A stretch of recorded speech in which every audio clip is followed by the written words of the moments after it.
not only due to my academic training, but also that this food security, when this ministry was being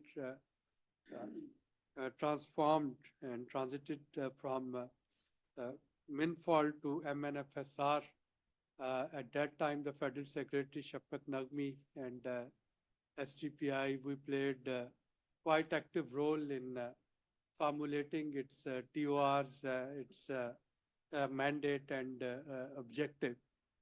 And today's discussion, the topics when Khansa was going through the questions, I realized that perhaps as one of the contributor to Ministry of Food Security's SOPs and rules of business, I should talk and remind about what we had thought when we were discussing the transition from MINFAL to MNFSR, and that can help the other panelists in taking the discussion forward.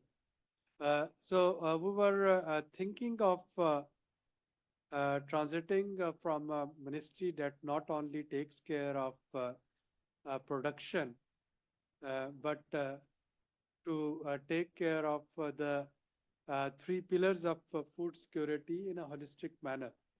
So we thought that MINFAL, which at that time was Ministry of Food, Agriculture and Livestock, when it becomes Ministry of Food Security, it should take care of not only the issues of physical availability, but also socioeconomic access and absorption and utilization, for which water and sanitation and health, those were important prerequisites.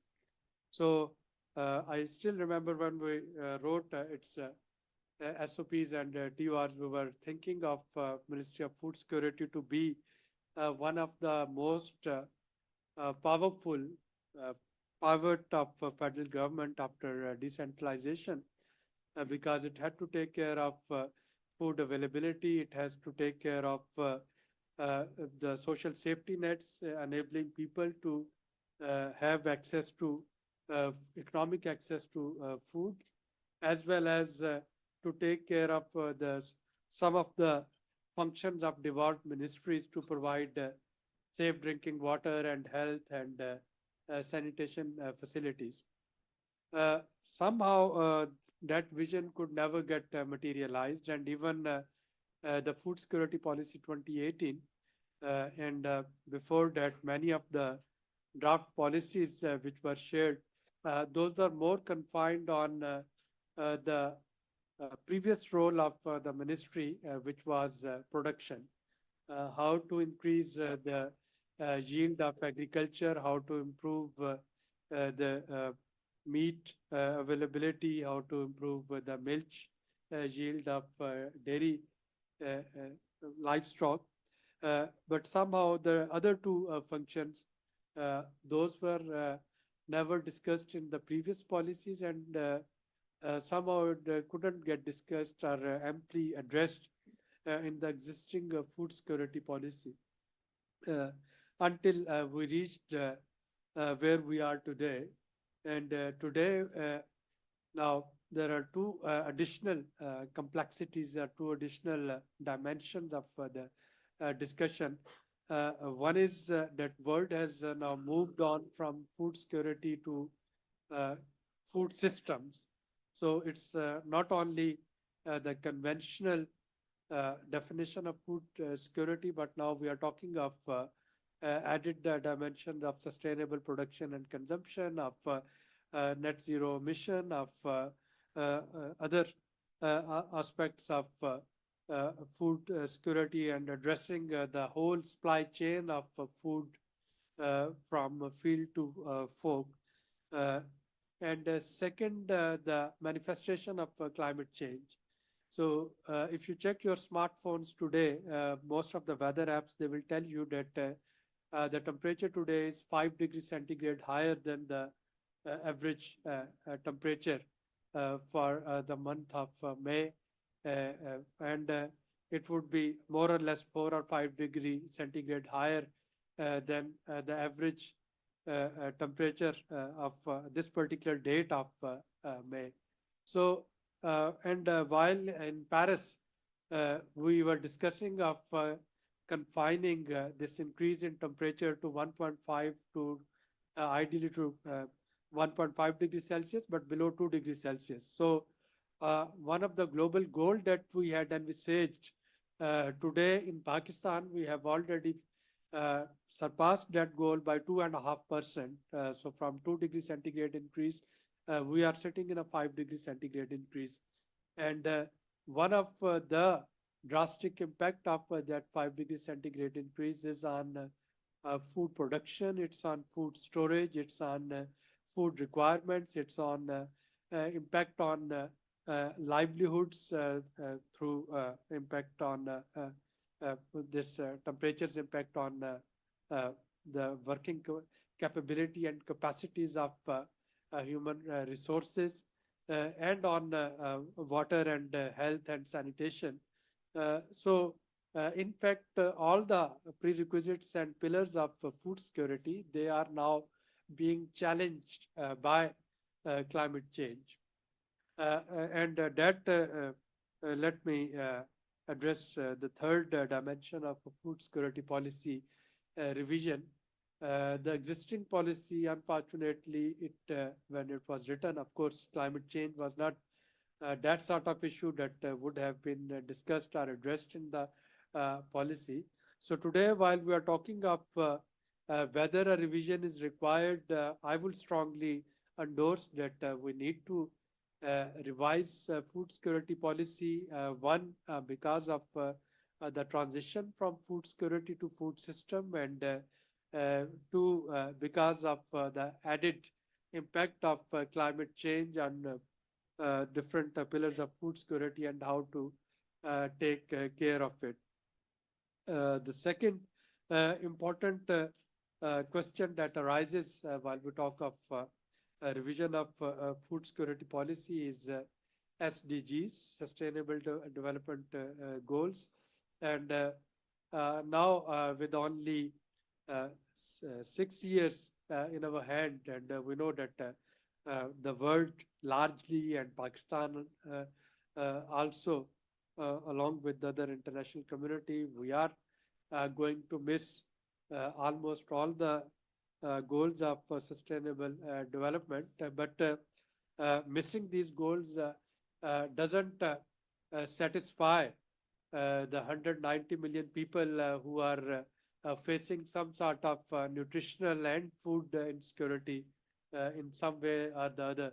So we can't just confess to people of Pakistan that yes, we missed the goals. We need to think beyond these goals, and that hunger and that destitution, that poverty and food insecurity, nutrition insecurity, that would increase at least in next 2 years due to our attempts for gaining macroeconomic stability.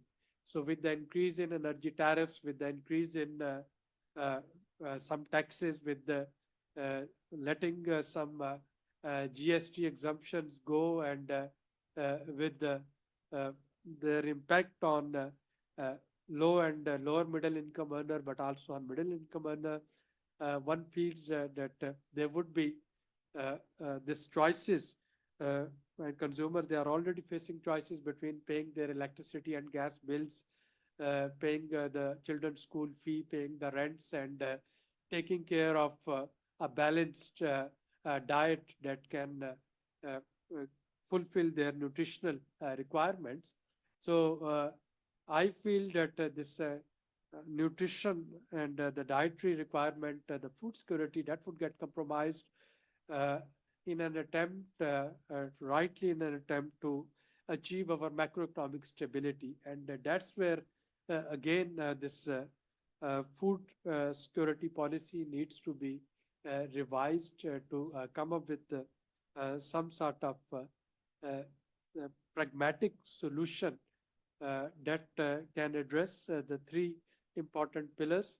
A, transition from food security to food systems. B, taking care of the world and Pakistan post SDG and coming up with some sort of new social contract or new social resolve for the people of Pakistan, to whom we can't simply confess that we couldn't achieve SDG. We need to provide them some solution and see strengthening social safety nets so that in the run up to achieving macroeconomic stability, we don't ignore the microeconomic reality. And microeconomic reality is that food security would be under stress, and we need to think of some way forward, some solution, a doable solution through targeted subsidies, through our intervention that can take care of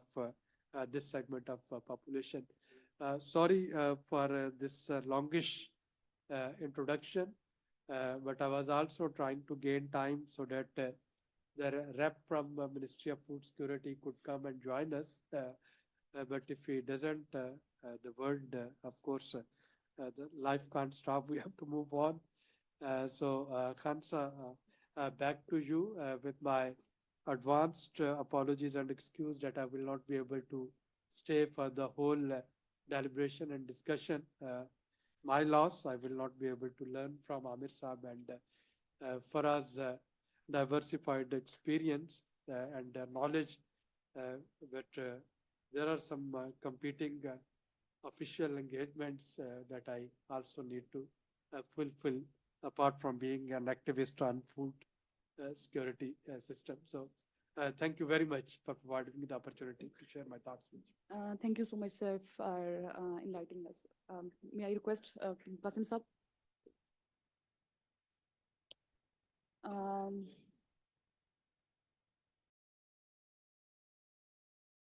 Now, Qasim Alisha Saab, he's DD in STPI, and he would give us introduction on.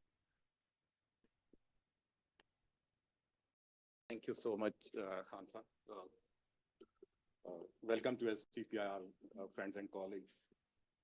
It's indeed pleasure that we have Amidst Shah with us, because he was one of those when this 2018 food security policy was finalized. He was one of the contributors, I believe. So in his presence, going through providing a context, it's really a hard job, but I'm trying to do it in any way, because this is being given me as a responsibility for today. So if we look into broader context of Pakistan, which Dr. Slurry has explained, we need to not overlook the global context. And globally, there is a lot of debate happening around the hunger and the food security right now. So only last week, there is a new report which says that the climate crisis, the conflicts, economic and economic slowdown has actually weakened the debate on the SDG 2, and especially achieving it, it becomes infeasible at this point of time. And similarly, when we look into some of the commitments by the developed countries, we look into the G7 commitment, where they committed back in 2020 that they are going to uplift roughly 500 million people out of the food insecurity. And it's too much expensive today. At least almost the cost has doubled if they really wanted to undertake this agenda to uplift some 500 million people out of food insecurity to food secure in next 6 years. So in this backdrop, only last week, again, with the permission from Amidst, I'm sharing this, that the UNFAO has embarked on an ambitious agenda, which is basically the Food and Agriculture Organization is currently working on a roadmap to transform the food system by 2050 to end the global hunger, as well as while keeping intact the 1.5 degrees Celsius threshold. So in this backdrop, when we look into the Pakistan food security policy of the 2018, there are some targets which were achieved by through this policy, but there are several targets which have been missed. And when we talk of some of the achievements, the best thing which happened due to this policy was that we have a mechanism, we have a framework actually for the food secure Pakistan. How good or bad it was, this could be debated, but at least there was something which could be used to build upon some of the interventions and endeavors which the national and international organizations wanted to undertake here in Pakistan. The second thing was that it provided a mechanism for the coordination among the different tiers, not just the government, but also with the civil society and the development partners as well. And the third and the most important was that in a way, it institutionalized not just the SDGs, but there was a debate within the ministry since 2012 about adopting the Zero Hunger program. And this was the first policy because in 2011 policies, this was completely missed out. So in 2018, perhaps that was an opportune moment because the Zero Hunger was taken as one of the initiative of this policy and that was a landmark success for the civil society organizations, for the UN system, as well as for the private sector. But what we missed is basically that in the policy document, we stated that the Pakistan agriculture growth rate will be roughly 4% for the next decade. In the previous decade, when this policy was signed, the growth rate of agriculture was roughly 3.3%. If we look into 6 years performance, it's roughly 2.7%. And the only year since the adoption of this policy, when we achieved the target of 4%, that was the 2021 and 2022 financial year, during which we achieved the growth of 4.3%. Otherwise, we have the growth of 0.9%, 1.5%, 1.9%, and 3.3%. So similarly, Dr. Abid has talked about the malnourished populations in Pakistan. So the number has increased if we compare with the 2016 when this policy was signed. It was documented in the policy that the 18% population is undernourished. But currently, if we look into the State of Food Insecurity and Nutrition report, it is like 19%, and roughly 43% population is either facing moderate or the severe food insecurity. There was also a mention of that there will be increase in the research and development share of the budget of the agriculture GDP, but it remained either 0.18% over the years or even reduced. And in year 2022, 2023, it was less than 1%, 0.1%. So the performance was quite dismal on this end as well. And Dr. Abid has talked about the food affordability as one of the, that could be one of the main targets for the next policy. If we look into the food affordability, and I remember the report that was carried out by the UN FAO and the World Food Program and the Planning Commission on the cost of diet back in 2016, it stated that roughly 68% population was not able to afford nutrition adjusted cost of the diet at that point of time. But today, when we look into the State of Food Insecurity and Nutrition report in 2023, which is using the data from 2021, 83% population doesn't have the resources actually to afford a healthy diet. So number has tremendously increased over the years. Dr. Abid talked about this GST issue, and I was looking at this package which was introduced by the government of Pakistan that was called the Agriculture Stimulus Package to cope with the COVID challenges. And I was trying to look into the reasons that why this package actually could not deliver the stated objectives of that package. One of the major reasons was the GST imposition on the state farm machinery. That the government doesn't agree to reduce the GST on the tractors and some of the machinery that was to be imported. And one of the challenges was basically, and then comes the precision agriculture, adoption of the precision agriculture and the high-tech agriculture in Pakistan. And one of the major hurdle to that goal remains some of the policy issues like the GST. So reduction of the post-harvest losses has been talked at length in the 2018 policy. But when we look into the losses, it's still 26% of the total produce. In some, especially in case of fruits and vegetables, these are much higher. So even today, when our food import bill is, at that point of time, it was $4 billion. And when I was looking at the 2023 report of the State Bank of Pakistan, it was 7.2 billion rupees. And almost this year, it is expected that it should be doubled by now. And we are still, the food waste and loss is roughly 4 billion if we monetize those food losses here. So for today, this seminar is just actually to kickstart the discussion on review of the food security policy in Pakistan. It's not going to end today. It's just a beginning. And so what we have done is basically that we have tried to bring the experts together to talk about it and take a stock taking of uh, what has been achieved and where we need to focus if we really want to have a more food secure and resilient Pakistan. And we need to look into that how we are going to integrate the climatic concerns as well as the nutrition issues into the next policy. And perhaps that's the best possible way to start a discussion on the national food security policy, our upcoming food security policy. So I don't want to take much of the time, but I stop here with just one last sentence, and that's again a fact that in 2018, the government of Pakistan, together with the UN organization, agreed that perhaps an investment of 200 billion rupees every year for the next 4 years, and that cycle was to start from the 2021 to 2025, the government can overcome these challenges of the food security and nutrition in Pakistan by investing 200 billion rupees annually. When I was looking at the rate of inflation at that point of time and today, it has tripled.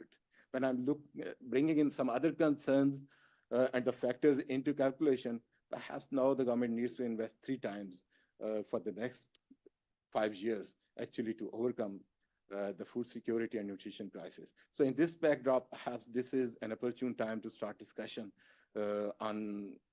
discussion about the review of the food security policy and what could be possible ways to start discussion and bringing other factors together to come up with a next policy iteration. And thank you. Thank you so much, Qasim Saab, for this amazing presentation.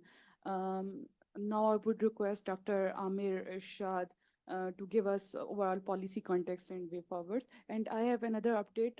Unfortunately, Dr. Shehzad Ali Khan, he has tooth extraction, so he won't be able to join us. And Dr. Salim will join us shortly. Thank you. Thank you very much, Kansa, and thank you very much, Qasim Saab, for very good, I would say, the introduction and the context of agriculture and food policies in Pakistan. So I will be a little bit give you or present the overview of agriculture development in Pakistan.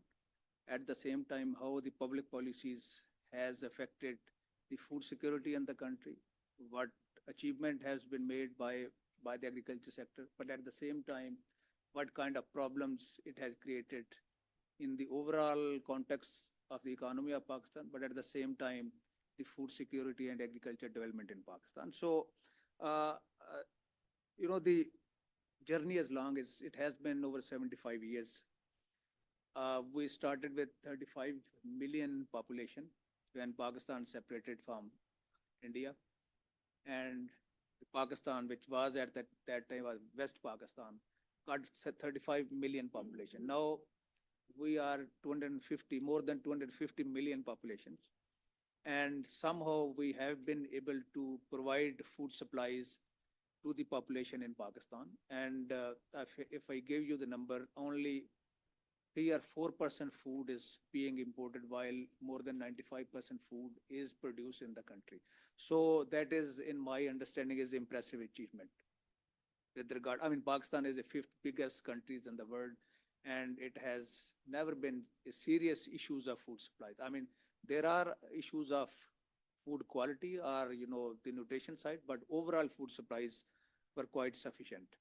The sector has been able to provide support to the industry in Pakistan on both sides. On input side, I mean, if you look at the overall industry situation in Pakistan, that is around the agriculture sector, fertilizer industry and agriculture machinery industry. On output side, you see the textile industry and then the milling, food milling and processing industry. So most of the industry in Pakistan that is built around the raw materials provided by the agriculture sector. The third and other important achievement is the livelihood. I mean, still even today, 63% population lives in rural areas. Most of them, they are linked with the agriculture sector for their livelihood. And labor force contribution support provided by agriculture is 38%. So I think the agriculture sector still is very important player in the overall economy of the country. The problems, definitely it has resulted in some problems. I would say that the stunting is one of the biggest problem. We've been able to provide food to our population, but that has some issues. 38% malnutrition stunting is in Pakistan. The cost of healthy diet is very high. I mean, FAO has done a study very recently, and we have found that uh, a one person need $1 every day to buy a healthy diet. I mean, not diet, but healthy diet. So that makes, I mean, keeping in view the total population in the country, that makes $250 million every day. I mean, if you have this amount available in Pakistan, then you will be able to buy healthy diet. And keeping in view the situation, the economic situation in the country, more than 70% people, they are unable to afford that. And this amount becomes like 53 or 55,000 rupees per month, keeping in view the household size in the country, 55,000 rupees per household. Whereas the average wage rate or wage salary in Pakistan announced by the government, that is, I think is 32 or 33,000 rupees. So you can imagine 32,000 rupees, whereas to buy a healthy diet, you need 55,000 rupees. So from where the other, I mean, remaining amount will come. So that is one of the problem, I would say, that the overall the agriculture food system in Pakistan. So how we have, I mean, another important information is that when Pakistan separated from India at that time, the contribution of agriculture in the whole GDP was 60%. Today is 22%. So over the period of time, the structural transformation happened, but not in a really good way. I mean, our peer economies, our neighbors, they have little better structural transformation. They have little less contribution of agriculture in their economy. But still, we are struggling, and in the last, I would say, last 30, 35 years, we've been able to shed 5 percentage point. In early 1990s, the contribution of agriculture was 29%. Today, 22, 23%. So is not really a good sign for the economy, and it is not a healthy sign for the economy. So that is a kind of problem that created agriculture development in Pakistan. So how we did this? You know, the overall arable land in Pakistan, or the agriculture land, is, our area under cultivation is 22 million hectares. And that is out of the 79.6 or 80 million hectares total area available in Pakistan. So within that 22 million hectares, 80% is irrigated agriculture. And that is one of the biggest in the world. I think Pakistan is third or fourth biggest irrigated agriculture based economy. So that is a positive sign, and that gives us little opportunity to build something on that. When we talk about the distribution of land, that has a problem, because these 22 million hectares, that provides, or that creates 8.5 million farms, are, you know, the farming household in Pakistan. And within that, 91%, more than 90%, they are the smallholder farmers. Smallholder farmers mean that they are having land holding less than 5 hectares per household, while 9% and 10%, they are the big land holding, or the economic land holding. But the problem is that there is a skewed distribution of land in Pakistan. The 10%, they are holding 48% of total land available in Pakistan, while 90% they are having, 90% they are having 48%, and 10% they are having 52% of land. So that is a little skewed distribution, and that is one of the reasons for food insecurity or high poverty in the rural areas. What happened in all 75 years? In my understanding, there were three major breakthrough, I would say that, big happenings in Pakistan in the last 75 years. One was the development of irrigation infrastructure. That was happened as a result of Indus Water Treaty with India. We've been able to construct two big dams, two big reservoirs, and we established a good network of irrigation canal system in Pakistan. At the same time, we also installed over 1 million tube wells, electricity run as well as petrol or diesel run. So these two things provided irrigation water to 80% or 85% lands in Pakistan. And that was one of the reasons that we have really very good performance in 1960s. The second very important things happened in Pakistan was the Green Revolution technologies. Again, 1960s and 70s phenomena, where the new technologies were developed by international public research institutions that were brought in Pakistan. Our scientists worked on that. They provided freely to the farmers. They used it, and we got 3, 4 times productive production increase in those 3, 4, 5 years. So these two things, number one, the irrigation infrastructure, number two, the green revolution technology that transformed agriculture sector in Pakistan. In 1980s, another phenomena happened. That was the introduction of farm mechanization. And the biggest credit goes to the agriculture development of Pakistan. That is previously that was called, now that is called ZTBL, Zari Taraqqiyati Bank Limited. Previously, the name was Agriculture Development Bank of Pakistan. So they provided loans to the farmers, and their biggest loan went for the agriculture mechanization. They provided loans for the tractor, they provided loans for machinery and combined harvester. So that brought third wave of revolution in Pakistan. After irrigation infrastructure development, green revolution, and third, this farm mechanization revolution.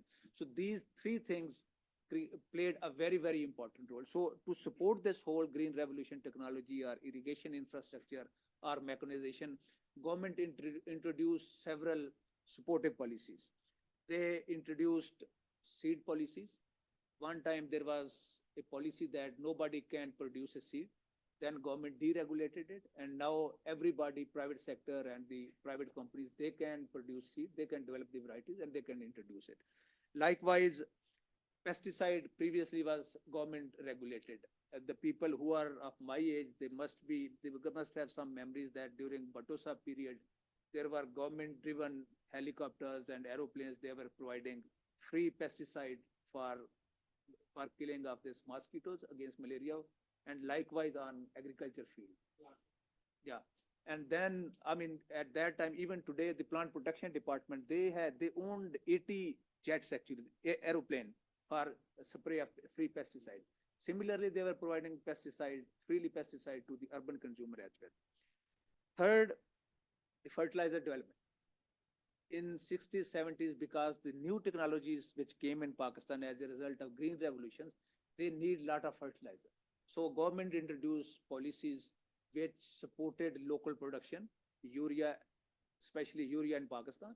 And that was, I would say, a kind of a big support to the farming communities, because fertilizer, plays very important role, almost 50% role in the overall productivity. So the local production of fertilizer played very important role, providing cheap input to the farmers. So the government policy was that, the urea is mainly produced by the gas which we consume at household level. So that is the main raw material. So government provided very cheap gas supplies to the fertilizer manufacturer, so that with the understanding that they will transfer this subsidy to the farmers. So that created a kind of, a situation where people, the farmers, they use extensive fertilizer, and that increased production and overall productivity. Likewise, the support services, government set up research system, 2 layers, the national level and federal level, and similarly at the provincial level, very elaborate research system. At the same time, government invested on agriculture extension services, so that the technologies developed by the research should be transferred timely to the farming community. And the third most important thing happened at that time was the agriculture marketing and the agriculture, I would say, the support prices to the farmers. So government set up institution that was called Agriculture Prices Commission. So they used to provide analysis to the government, and based on that, government used to provide support prices for many agriculture crops or many agriculture commodities. Same time, government provided some kind of subsidies, because sometimes support prices were little higher than the international prices. So government subsidies to the farmers through this Agriculture Prices Commission analytics played another very important role for increasing agriculture production in Pakistan.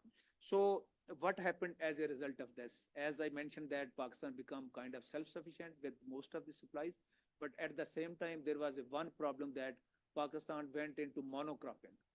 If you look at the overall crop production in Pakistan, you will surprised to note that 90% crops grown in Pakistan, they are the major crops. We call it cotton, rice, sugarcane, maize, and wheat.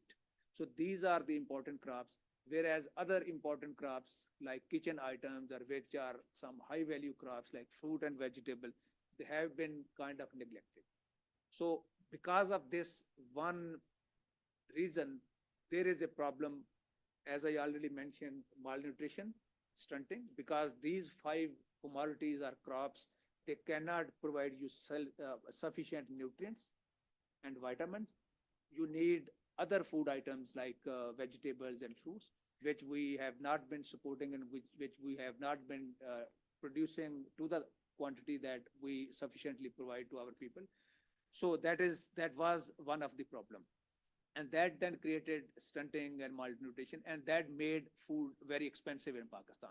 Even today, if you see the overall calories consumption, I mean, everybody sitting in this hall, that the calories we consume every day, that comes 50% from cereal-based food, 43% by wheat, and remaining 7-8% by rice. So that is a not very healthy combination. Our food is missing animal-based products. Our food is missing pulses. Food is missing fruits and vegetables. Fish is 1 kg or less than 1 kg consumption per capita per year. So that is not a very, I mean, our basket is not very healthy. So that is the cost we paid as a country because of these policy. We, on quantity wise, we are self-sufficient. On quality wise, we got some problem. So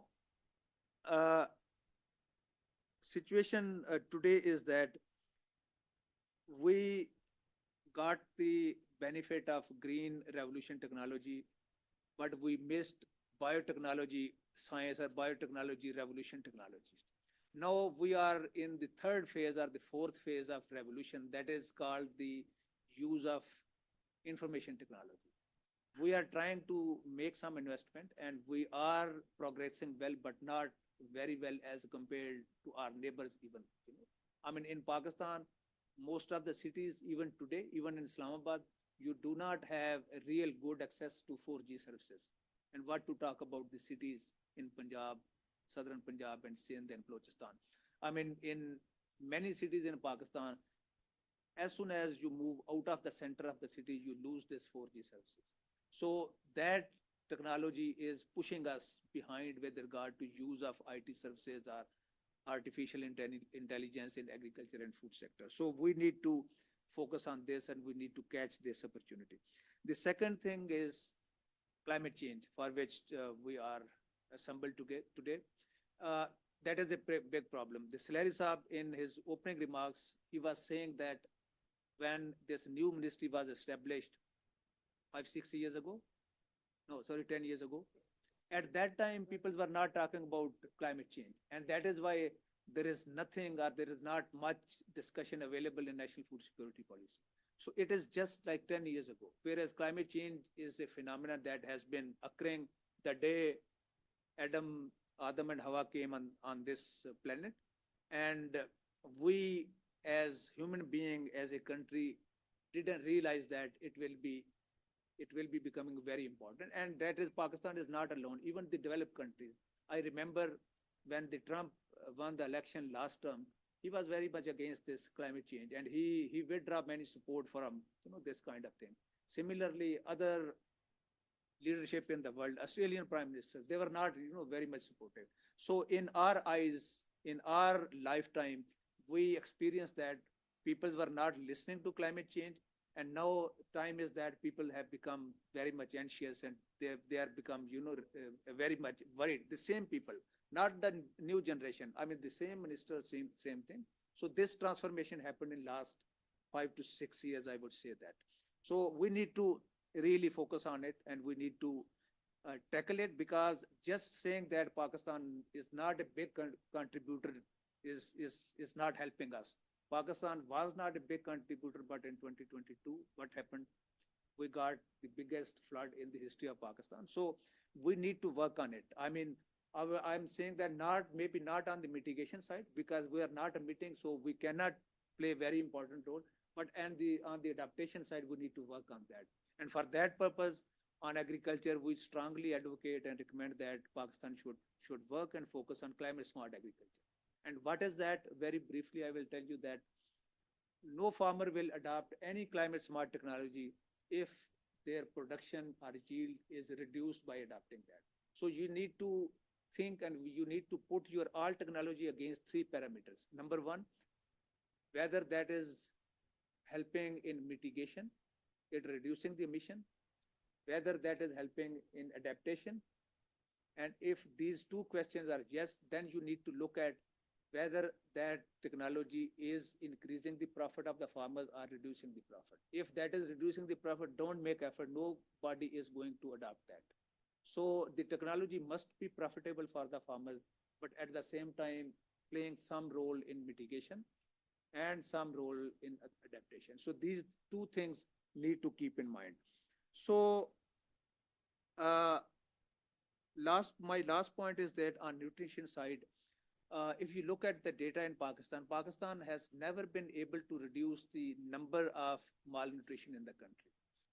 The donors, the agencies like us, GAIN and FAO, the World Food Program, UNICEF, other agencies, they have been trying it, and they are not successful actually. And donors who have been funding us, they are worried. They are saying that we are supporting you, but progress is not there. So I would say that generally in Pakistan, the nutrition approach was on the cure side, because in Pakistan, nutrition subject was dealt by Ministry of Health, not by Ministry of Food. So malnutrition has been considered, has been taken as a disease or as a health subject, not as a food subject. So we need to change this approach. So our recommendation is that the country should work on the food side of food nutrition approaches, but at the same time should not forget the health side, because sometimes even with good supplies of food, there are other factors which you cannot control. So you need to look at both sides, the food side as well as the health side approaches of food security and nutrition. And that is going to help us to improve our overall food security in the country, as well as will improve the nutrition security in the country. So with this, I would like to thank you very much, especially the young researcher. That is why actually I fully understand that the senior colleagues sitting around the table, they already knew this information. So I was actually addressing to the young researchers so that they know that how we transform and how we developed and how we have reached at this point in time. Good or bad, time will decide. Thank you very much. Thank you so much, sir, for briefing on how agriculture sector evolved over time. Yeah. And advocating us on diversifying our food baskets. Indeed, you are right, technological advancement and climate resilient infrastructure are the only way forward. With this, now I would request Ms. Farah Naz for her brief on equity context of policy in terms of climate change and nutrition. Ma'am, I would request you to focus on gender context as well. Thank you. Thank you, Kansa. And आपका बहुत शुक्रिया, आपने context set किया in terms of more so for the agricultural development, but what it means for the food system currently and nutrition as well. So thank you very much. I don't have to talk about anything related to that. I mean, this point about the policy and policy revision, definitely the policy should be reviewed and revised now, because it's already, the time is, it goes up to 2023. Certain aspects of it may be very good, which can be continued, but overall, yes, it needs revision. There are several reasons. Our context has changed quite a lot. And if we start from and also with time, globally, a lot of things have happened, and Pakistan has adopted a lot of things. Out of those, some of the key things that have happened over time. One of those is scaling up nutrition movement, which is around the world, and Pakistan is also part of that. And that has actually broadened the scope of nutrition work for all of us, because Now the Secretariat for Scaling Up Nutrition Movement in Pakistan is housed in the Planning and Development uh, Commission. So there is one of the very positive aspect which has emerged, and an opportunity which can provide greater coordination and collaboration amongst all the various departments by planning, Ministry of Planning being the overall uh, body for approval of various programs and projects from various institutions. So this is one of the very positive thing that has happened. What is the outcome is again a question mark. Um, some some positive things with that have happened, some not so positive. Then there is this food system summits that started to happen, and for past 1 decade, the discussion around food system and taking it holistically. If we need to address all the nutrition related aspects, we need to take the food system holistically and look at all the stages within that, not just the agriculture, but we need to look at from agriculture um, to harvest, to transportation, to the markets and processing. And then, of course, at the end of the chain comes our table where we make our choices and what we eat. So it's all very, very important. And this discussion on the food system has really broadened the context for all of us, for people who work on this, for food activists, nutrition activists, and for the researchers and academicians and everybody. So now the food security is considered an outcome. If we look at food security definition holistically, that's an outcome of an appropriate food system. If we have good food system, we'll have better outcomes of the food security, because the equity issues and other issues also become part of that. So obviously the current policy, when it was developed, it was very progressive, I must say. And I really, really appreciate that we had that policy, because the change of the role of the ministry, name and then the role of the ministry, and a number of issues, emerging issues, slowly building up our understanding, got some space in this particular policy. Now is the time that we increase that understanding and we make it more impactful. So what we need to do is, one, specifically talking about gender, we need to strengthen our gender analysis of the various aspects within the food system. For example, Dr. Amir has given a lot of examples of agriculture development and what has happened so far. So even if we just think about agriculture, the mechanization of agriculture has changed women's role and their contribution to the agriculture. We do not have a systematic study anywhere available which enlightens us that this is how the overall role of women in the agricultural sector has changed. These are their new roles or expected roles, and this is the kind of capacity required there. And this is how we need to focus on strengthening that capacity so that we make their contribution more meaningful for food security and nutrition. Similarly, if we look at in terms of women's role, land titles, in Pakistan only 2% or a little 2-point-some% women, they have land title of the agriculture in their own names. So we do not think that women are farmers, even though there is family land which is only cultivated, especially in if you look at the northern areas, small plots mostly looked after by women in the household, and one woman or more women, but they are often horticulture. Most of it is being looked after by women. But no, there is not adequate um, recognition of that, because women, by definition, they're not farmers, even though they are farming and tilling the land.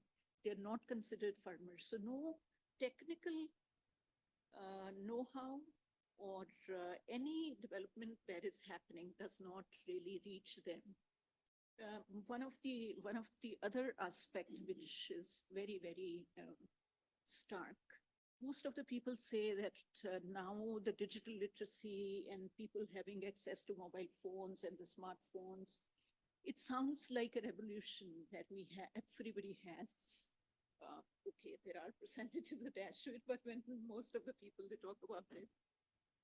But look at women. How many women have access to smartphones? I'm not talking about the cities. I'm talking about those farmer women who work on the land in any role, whatever. But how many of them have access to that?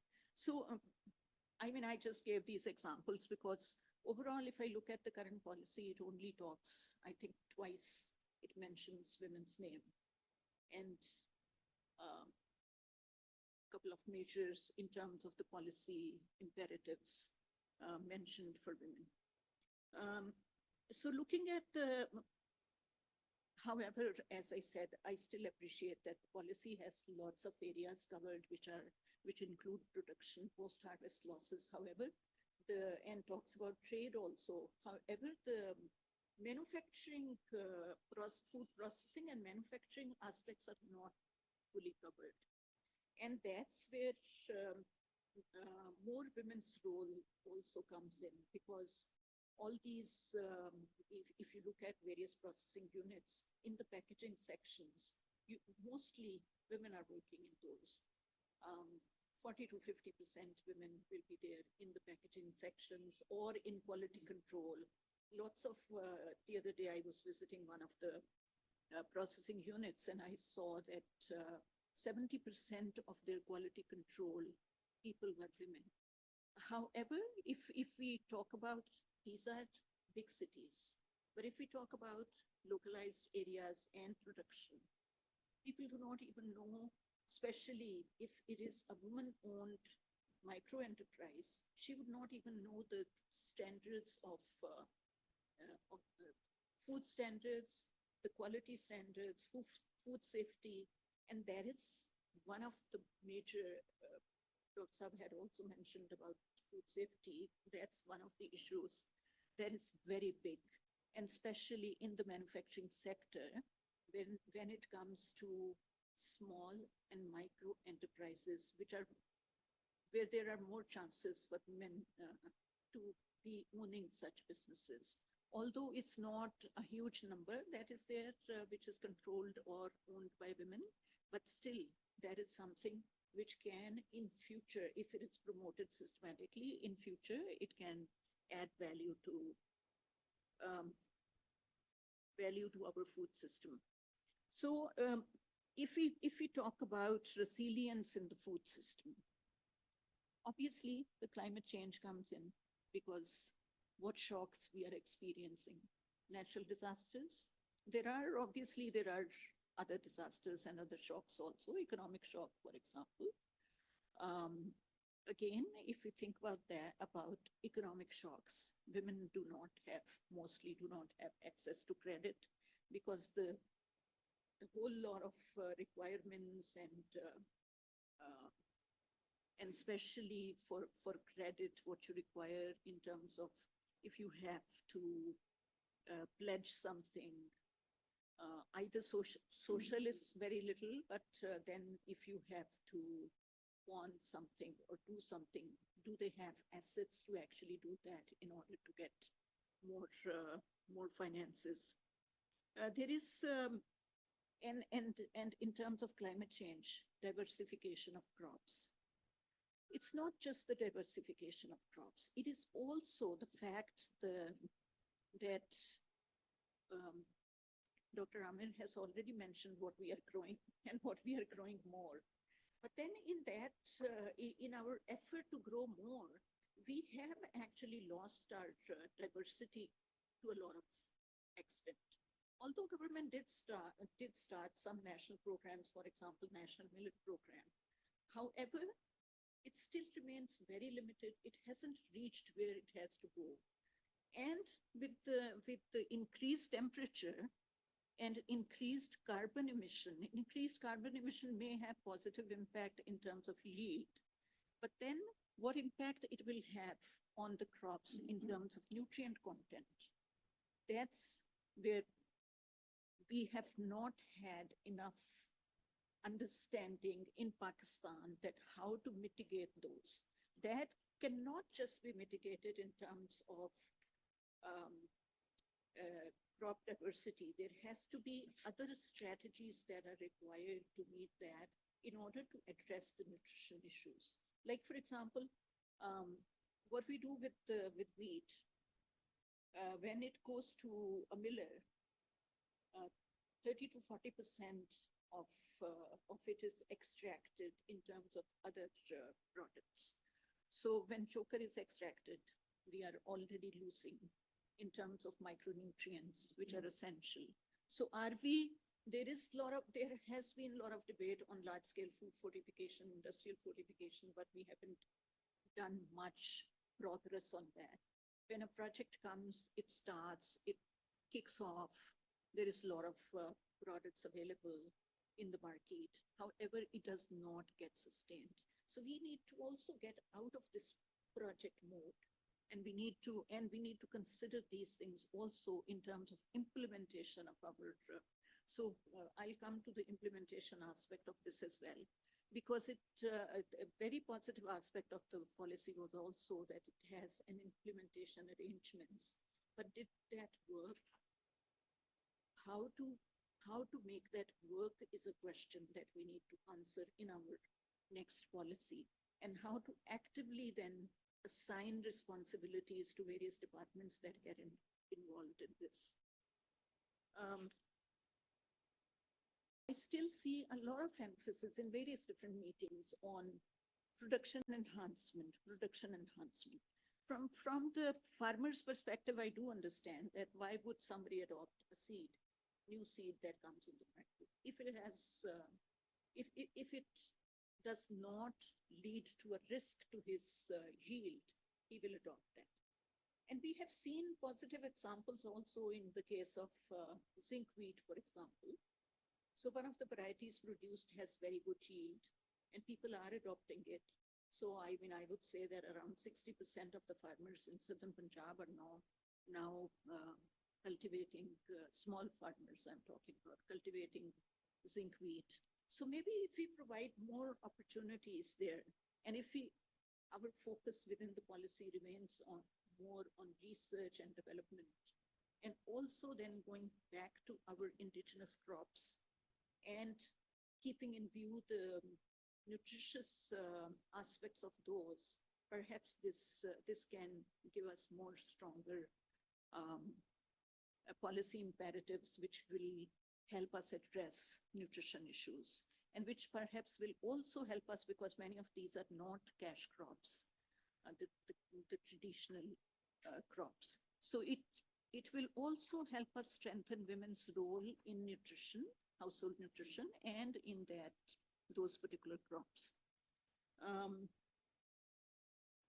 We need to also focus not just SDG 2 and SDG 3, but we also need to have emphasis on SDG 5, on SDG related to climate change. And we should have specific objectives here related to these aspects in order to, and the collaboration and SDG related to collaboration and partnerships.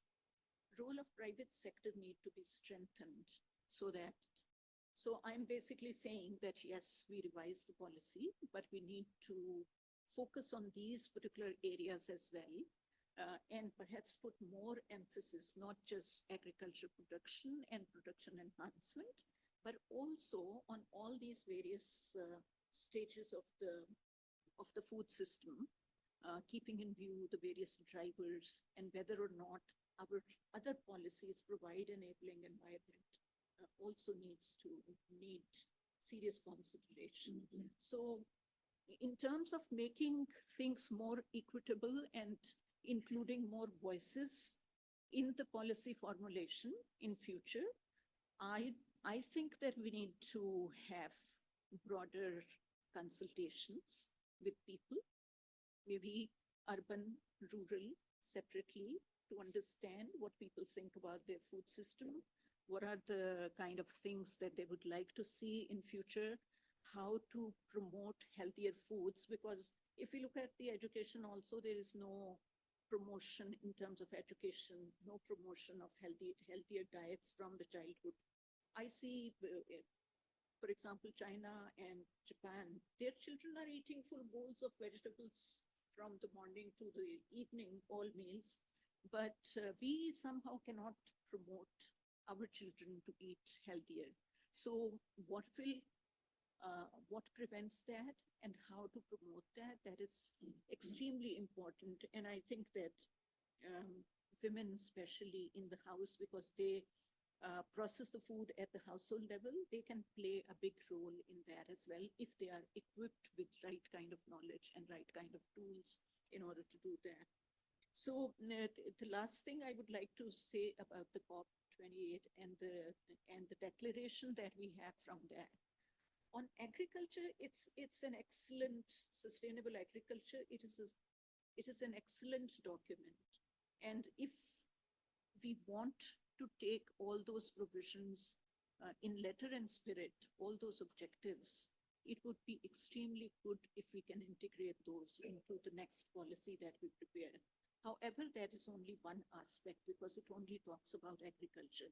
It doesn't talk about the rest of the food system. So we need to take a holistic view. Thank you very much. Thank you so much, ma'am. I completely agree with you. As you said, that a good food system leads to a food secure Pakistan. And for that, I think so. Instead of working in silos, we need integrated approach. And it was really worth listening that you said that to empower women, we need to strengthen gender analysis. And I guess now it's the time to broaden our view of SDGs by when we are talking about the climate change and nutritional aspects. So with this, now I would request Dr. Salim Mohsin to conclude the session. But before that, I would just give a brief intro of Dr. Salim Mohsin. Dr. Salim Mohsin is by profession an agronomist. He has diversified experience in the field of agriculture and public policy. He started in his professional career as the agriculture officer in Punjab Agriculture Department in 1991, where he served in different capacities for 17 years. In 2008, he joined Deputy Chief National Fertilizer Development Center under the umbrella of Planning Commission of Pakistan. He had the opportunity to work as focal person in capacity of Deputy Chief Plan Coordination for developing the policy planning document like annual plan and 5-year plans. He also remained actively involved in coordination and review of agriculture transformation plan at Ministry of National Food Security and Research during 2022. Currently, Dr. Salim Mohsin is holding two responsibilities at ministry. He is serving as Chief National Fertilizer Development Center and Food Security Commissioner 1. So, sir, please. Thank you. Bismillah ar-Rahman ar-Rahim. First, accept my apologies for coming late. Actually, I was in a meeting. Minister National Food Security and Research was chairing the meeting. So, apologies. Second, on very short notice, I was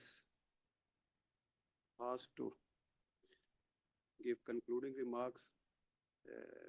So I have just penned down certain points, and I think those points will not be in a sequence. So kindly forgive me for that. If you find some, you can say, not sequence by points. So as regards challenges for a foolproof food security policy, as we all know that after 18th Amendment, agriculture is a provincial subject. But no, I think it necessitates even stronger coordination between federation and the provinces as compared to pre-18th Amendment. But you can say, unfortunately, the coordination is not as strong as before 18th Amendment, practically. And secondly, every province definitely has its own agricultural policy. And I think that provincial agricultural policies, they will provide base to ensure the national food security the whole country. And without ownership of the provinces, national food security policy will just be a document and keep it in the shelf. So, though provinces are independent to develop their own policies, but federation may provide policy guidelines for each province through national food security policy. But for that purpose, there should be a, you can say, series of consultative meetings prior to formulate the national food security policy with the provinces, what they are doing, what are their targets, what are their objectives, and then in the light of that consultative meetings, then federation that they can formulate a draft national food security policy and then give sufficient time to the provinces to again come back with their any you can say changes in that draft policy, and then a national document should be formed with the consensus of all, practically with consensus, and then it will be fruitful.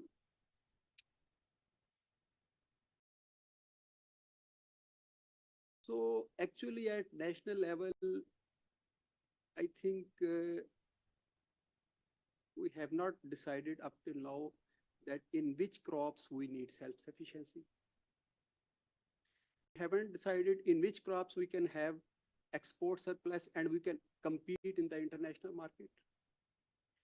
And in which crops we should not invest through our development programs like PSDP or provincial ADPs, and we should go for import straight for that. I think at national level, this if we are going to develop a national food security policy, then these points should be kept in mind. Similarly, just as an example that no doubt we are earning from rice exports, but exporting of rice means we are exporting billions of gallons of water. And when we are going into the list of water scarce country, then we should see that whether we should only grow rice for our consumption and we should give some alternate crops to the farmers. From there, we can get foreign exchange by exporting that. This is just as an example. And secondly, our 50% of the land, cultivated land, is with the small farmers. And for the last 70, 75 years, we have scale neutral crop production technology, which is for the medium to large growers. And that does not work properly under small farms. So just as after Green Revolution, on small farms, we can't say that there is farm mechanization. There is, I call it tractorization, because there is tractor and simple cultivator, and even these fields, 95% fields of the small farmers, these are plowed by on rent basis. He has not his own tractor. So with that, over the period of time, the soils available on small farms, they, you can say plow pen has been developed about 9 inches to on the soil, and even recommended dose of fertilizer or inputs don't give desired results.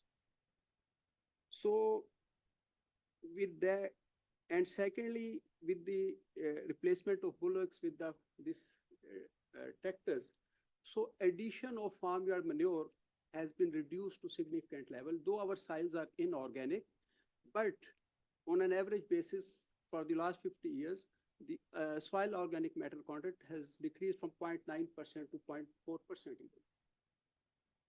And even reduction of organic matter by 0.1%, it does matter in terms of soil and crop productivity.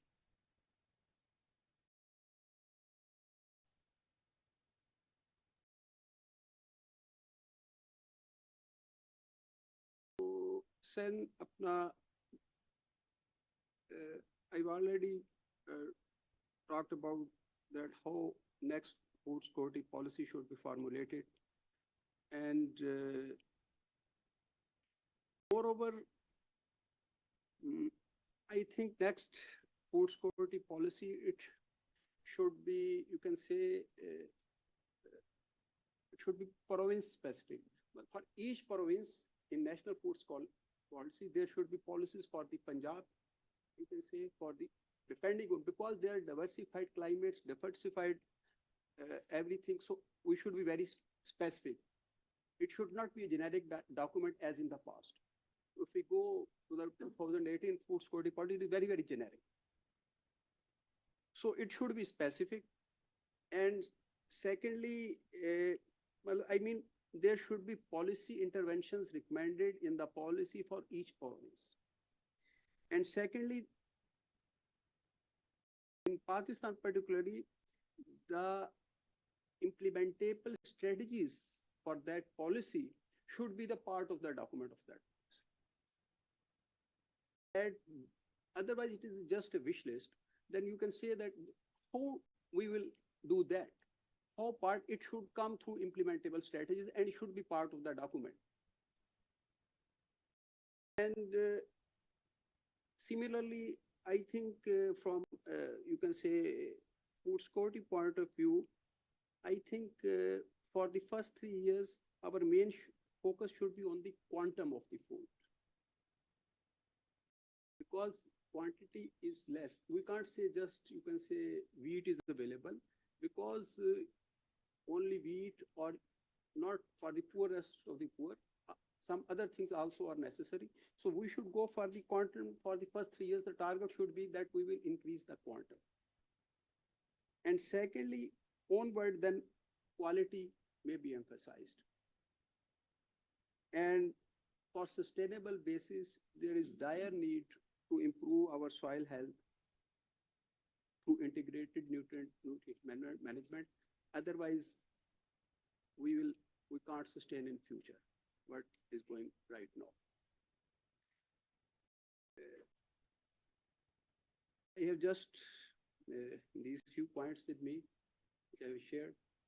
So I think STPI will further hold such type of meetings, and then we can come up with a, you can say, a good document for the country as National Food Security Policy. Thank you. Thank you so much, sir, for managing time from your hectic schedule and for concluding session with the way forward to develop a province-specific food policy as per geographical and climatic need of provinces. Now, I would, though we are running short of time, but I would open the platform for questions from audience. If anyone has any question.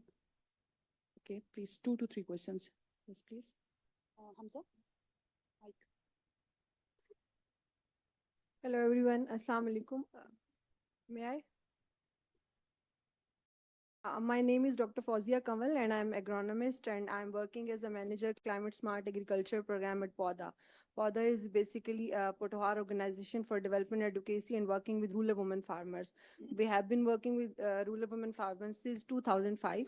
And like at every platforms in Pakistan, we used to say that women and children are the most vulnerable to the climate change. So at PODA, we are using this term that we can use these rural women that are most vulnerable as an agent of change. If we, as Ma'am Farah said, that if we equip these rural women who are playing their unpaid labor in the agriculture, if we equip them with the update knowledge and technology, then they can play their best part to mitigate the climate change and the food security issue.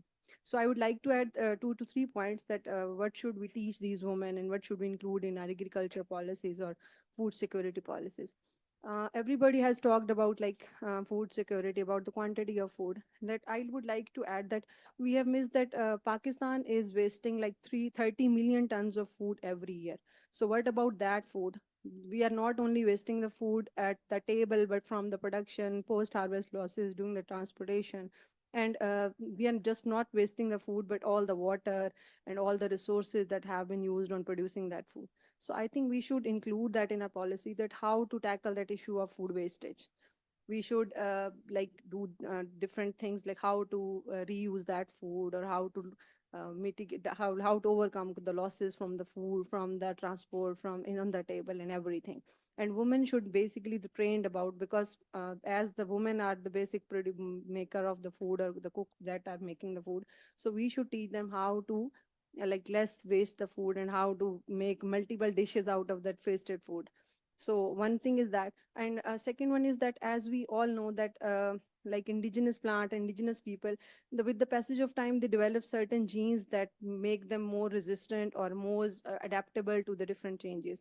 So we should also focus on the indigenous knowledge or indigenous crops. We should like teach the women, or like teach the farmers how to multiply these indigenous crops, or indigenous seed banks, or indigenous gene pool, that are more resistant to the diseases and the climate change and all these things. So we should also like not only work on the hybrid varieties, how to develop new varieties. We should work on the basic, that already that varieties are available, how to make them more strong without like multiple plowings and different resources, which we can just use these indigenous crops. And I would the third thing is that I would like to say that we should include the women farmers in every policy making, or like we should like just we should consider them as a farmers, that like they are paying their part, but they are really unpaid. So we should consider their important role, and we should teach them and equip them with all the knowledge, so they could play their part. Thank you. Thank you so much. I have a general question to the panelists that we have seen a change among the local farmers in Chakwal and other districts where they are adopting modern technologies and different kind of varieties of fruits and vegetables.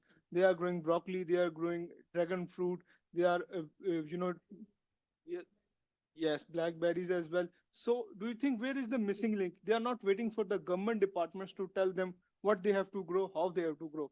They are using agroponics and all other techniques that are modern, more versatile and more crop yielding kind of techniques. So where is the missing link? What is the failure in the part of the agriculture extensions and those who are going to communicate to them or talk to them? Where is the gap? And why they are leading the private sector, we can say the small landowners, they are leading in a sense to bring innovation in agriculture. So why the government side or the expert and intelligentsia is lagging behind in educating them? Because it appears that they are doing it on their own. Please, your comments on that. Yes. First thing, I just want to say that it is good thing that farmers are doing themselves. They're not waiting for the government. We should take it positively. Secondly, due to, you can say,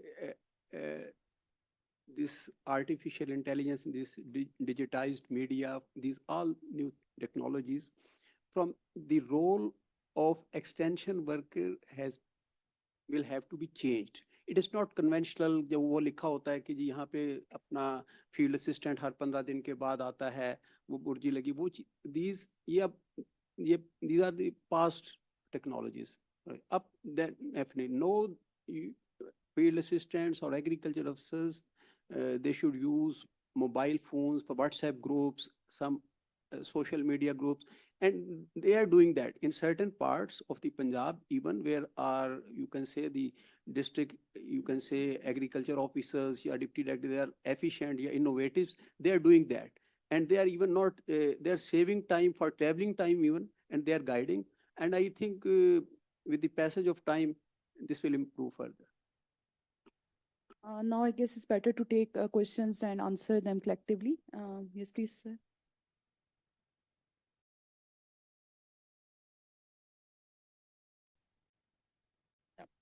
My name is Munir Ahmed. I work for DevCom Pakistan. I have two questions. Firstly,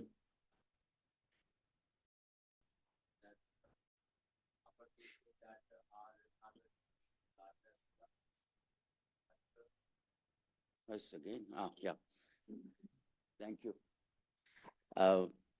We talk about that our carbon emissions are less than 1%, fine.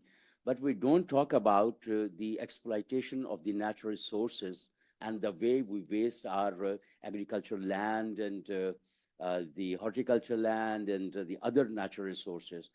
Perhaps that is the highest rate of natural resource exploitation, and we need to talk about that as well when we talk about our carbon footprint, one thing. Secondly, my question is, as Dr. Amir Saab is well briefed about the history of like the 72 to 76 years of Pakistan, but I would be more interested to have like the climate resilient approaches for Pakistan to adopt it. And perhaps you would like to shed light on it. And thirdly, to the government of Pakistan, my question is that what is the remedy to provinces' failure to adopt the strategies and in their implementation on ground? After the 18th Amendment, there are many failures that we are facing, and there is no check of the federal government on it. And what could be the remedies in such scenarios? Thank you very much. Thank you. My name is Ali Imam. The youngster and the experts are sitting here. I would like if somebody has some personal experience at a personal level observed in the development and the of these climate change, how is it affecting on the agriculture? If not, then I have some personal experiences how the climate change and the other factor affecting on the agricultures. If you would like to listen, please just 2-3 minutes, and I think it will be quite beneficial for all of you that how things are changing and how I observed. After retirement, I developed a farm, a small family farm, with the idea that the family will take interest in it, and I'll observe the things, how this small farm can feed a small family at a larger scale. I was just trying to have it. So that farm is now about 7 years of age, 7 years old. The plants are grown up now, and how the climate is affecting on them. I have just 2-3 seconds, small pictures. Would you like to see all of you on that? Sir, unfortunately, we are running short of time. We may discuss it during refreshment. This is a refreshment. It is interesting, not very hard. They would like it, how the destruction, how the climate change has affected all these fruit farms, It's not agriculture, it's a fruit farm. Indeed, So sir, if you are like- right, but I would request you to please wind up in 2 minutes. If it's possible. No, it's seconds. Can you take it? This we can display it over there. मेरा ख्याल है meanwhile पहले सवालों के जवाब ले लें हाँ, तो ठीक फिर इसके ऊपर देख Okay, लेते हैं at the end of the closing of the Two session, more I believe. questions from this side and ठीक है फिर मैं एक चीज और रिमाइंड कराना चाहूंगा in this is going 7-8 years back we did a study in the wetlands the temperatures we have a chart still I just quickly saw that in my reports 39 degrees centigrades in Pothwa region that time in May 2007-8 now we are observing 41 42 43 and this has cold damaged our peach crop this year also. The hailstorm, which has never occurred, last year it has occurred, and I have a video for that, is damaged whole the crops.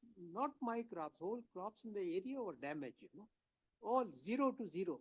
This time they have damaged the climate change 25% of the area. And the rest was because of the high temperature, it was damaged because of the high temperature. So this is a very severe issue on it. The second I would like to point out to you, sir, that what I see the SGDs, we are working on it as I come from the rural tourism development, So एक ministry का तो काम ये नहीं हो सकता SGD1 एक SGD is linked to 3 ministries, 4 ministries. So how you are coordinating with these ministries to develop this one food security is not a topic of Ministry of Food only or the food.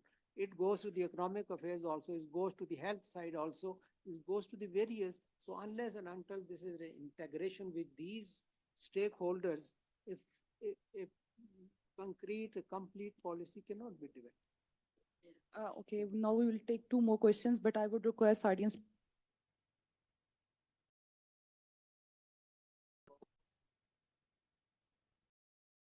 By the UN Environment Program that at least 5% of Pakistan's forest area will have to be covered by forest cover for climate change mitigation purposes. However, as Pakistan's population grows at an exponential rate, we will obviously need more land in order to grow more crops to feed more people.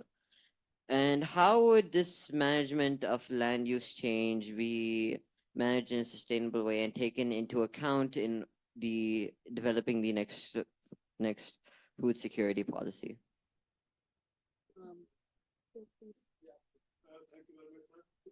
Sir, keep faith in the next future. I will likely be present to support you in your kitchen gardening activities, sir. I'm talking with you, sir. Okay? I will likely be present to help you in your kitchen gardening activities in future. I'm Abdus Anjam. I'm a retired person from agriculture. Thank you very much, STPI, ladies and gentlemen. I have a past 16, 17 years in working in southern Punjab as agriculture officer in cotton and sugarcane areas. Then I taught 5 years in Agriculture Training Institute. And then besides many years at PARC as a scientist. So a lot of waters have been flown away through the bridges of time, and time is collapsing and spending very briskly, and we have to face many challenges.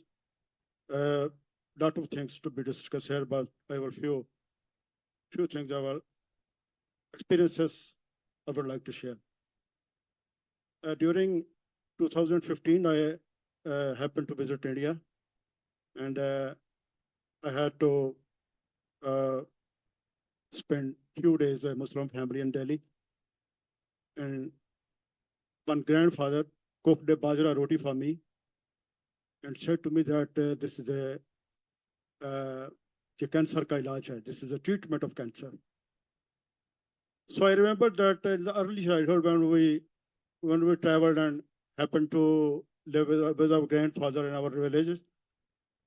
So our grandmother cooked for us the bajra roti. So now nutrition, which is important, and our kids have been used to order the nearby Pizza Huts to order pizzas while working on laptops in the nights. So we'll have to check that. We will try to introduce our conventional foods or grains to our kids for our sustainable future.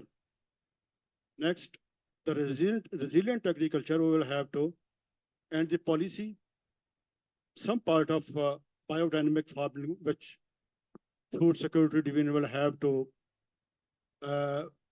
add few things to lessen the use of pesticides and other things which are trying to malfunction of the living things, which onwards will give to, I think, which will behave in the consequences of the oceanic foods in the last, I think, 2050 or 2055. So now it is time to educate our kids in schools and villages and to produce food produce organizations, value additions, and under the strong political canopy, which are my already friends have narrated the things that the failure of things, failure of policies. Actually, it is absence of a strong political system in the country and the coordination of the political leaders. And those allied departments, which I have been seeing a lot of years for the past many decades, the lack of coordination in the developing institutions and the other things. We will have to look after this. And thank you very much for STPI to invite me on this forum. Thank you very much. And I'll be present to help you, sir. in your farms, sir. Thank you very much, sir. Thank you. I have a very simple question from the government that if you look at the global trends, to ultimately reach food security and climate change problems, we have to focus on green biotechnology and industrial biotechnology. But unfortunately, in Pakistan, I cannot see that the main focus of the government policy is on biotechnology, especially when it comes towards the industrial biotechnology. I can't see any R&D department, not even in the private sector. So I just want to highlight this problem, and I would request the government to take steps for it. Okay, thank you so much. Okay, there's an other, okay, sir, please. This is last question. I think the brevity is the soul of the wit, I think. My question, I'll just come straight to the question, right?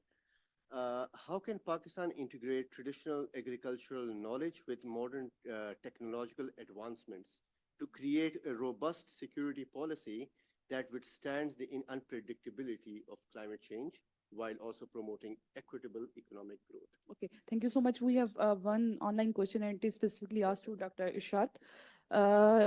She asked that who are the farmers in Pakistan, individuals, families, corporation? What is their proportion? Dr. Ishad presented some stats that agriculture has reduced to 22% today. How much of this is due to loss of East Pakistan? Please. Okay. Sir, I will try to loss of East Pakistan. Okay. Should I? Okay, sir. The question is,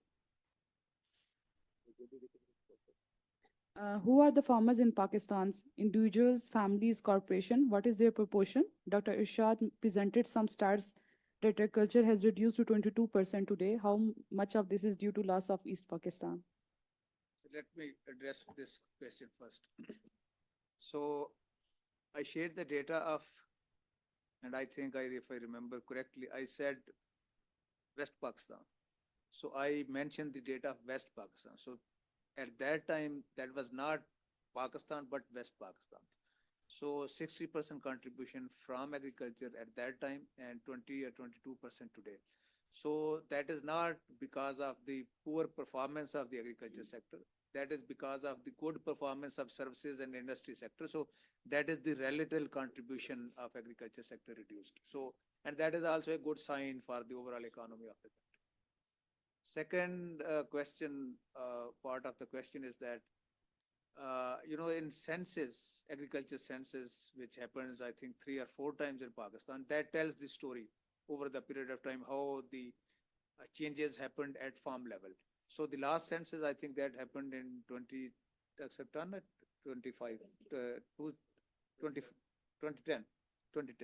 So that shows that the 89% precisely are the smallholder farmers, whereas 11% they are the big.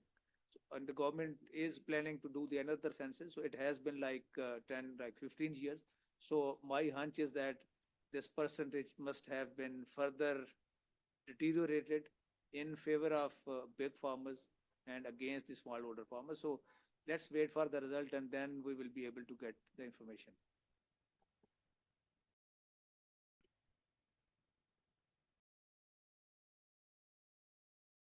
Yes.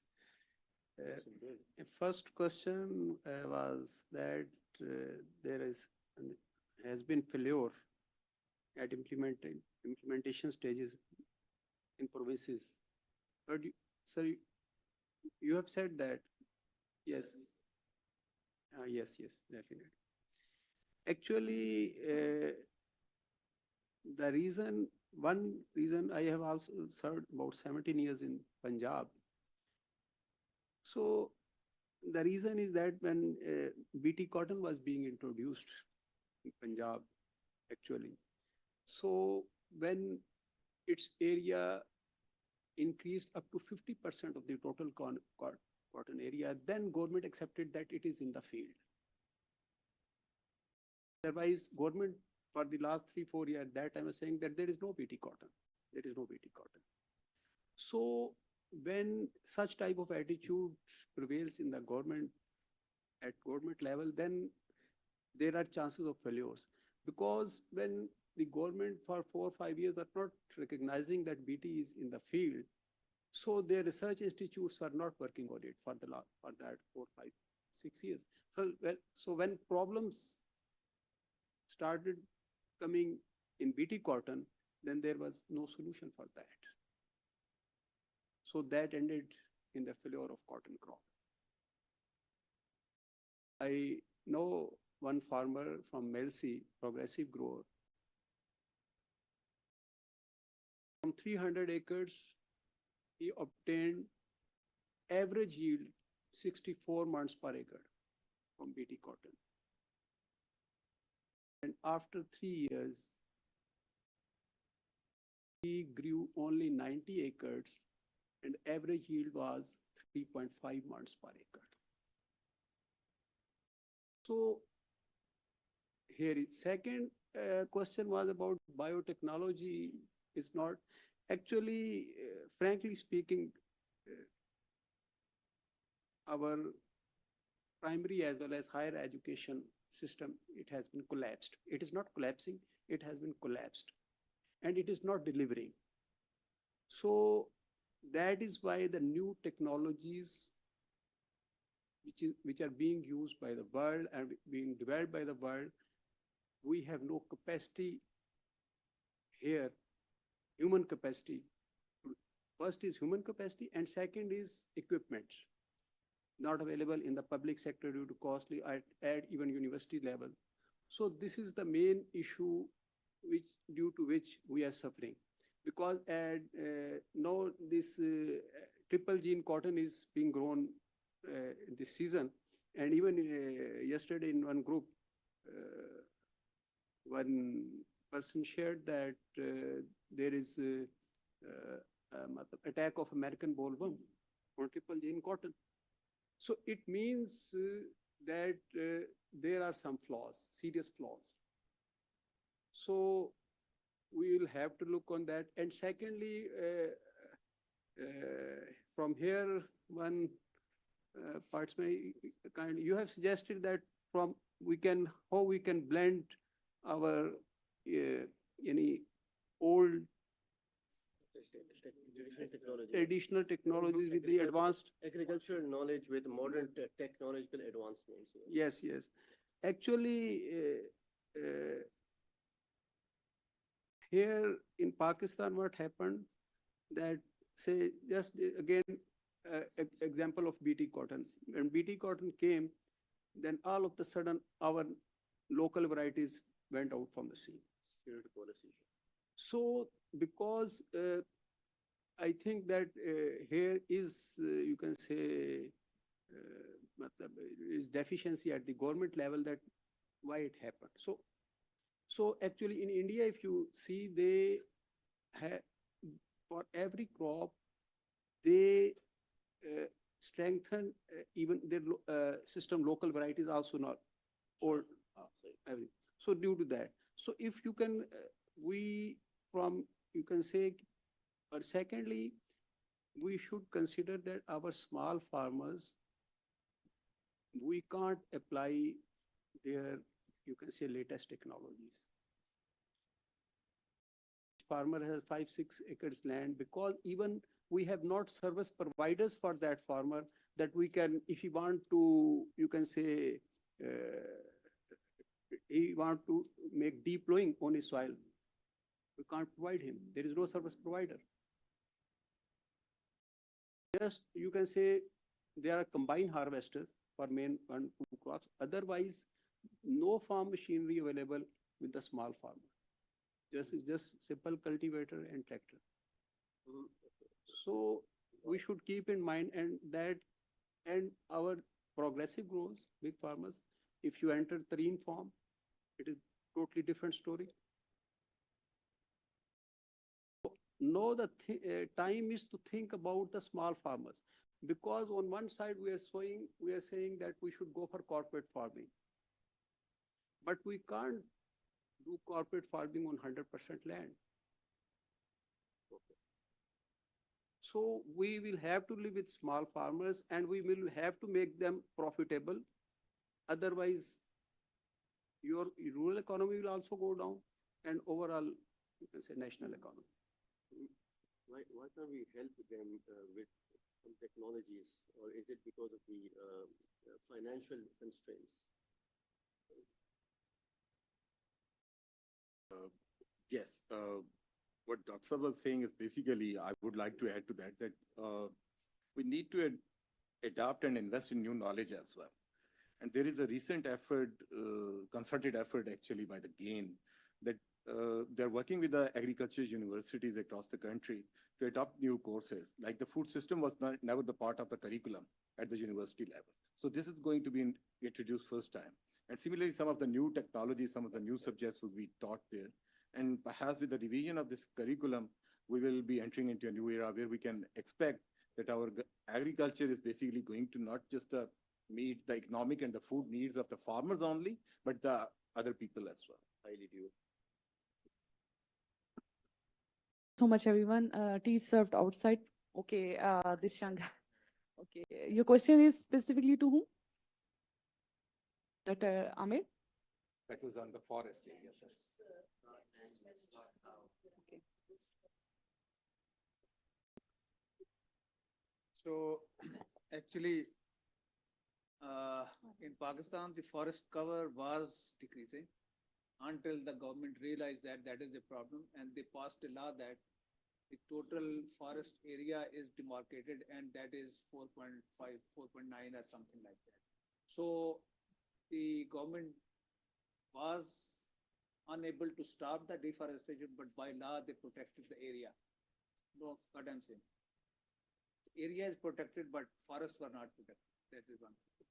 No, that is a fact actually. So the second thing is that in Pakistan, there was no big project or program introduced by any government except the Imran Khan government, which started in KP. First this billion tree tsunami project, and then they made it bigger in when they joined the federal government by 10 billion tsunami project something. So that is the one of the biggest intervention in the history of Pakistan. Except, I mean, you can find some pockets when these two dams were established, the Trabela and Mangla Dam they established, and the Water Resources Ministry or WAPDA, they set up some activities to protect the watersheds. So that was little small intervention, but the biggest one came during last political government. So on paper, by law, the area is protected, but not the forest. How should we like make this? You need to plant. You need to plant as a citizen. Everybody actually need to plant. Okay, thank you so much. Just like our speakers, I guess we have amazing and audience from diverse background. Please serve outside, and may I request our speakers for group photo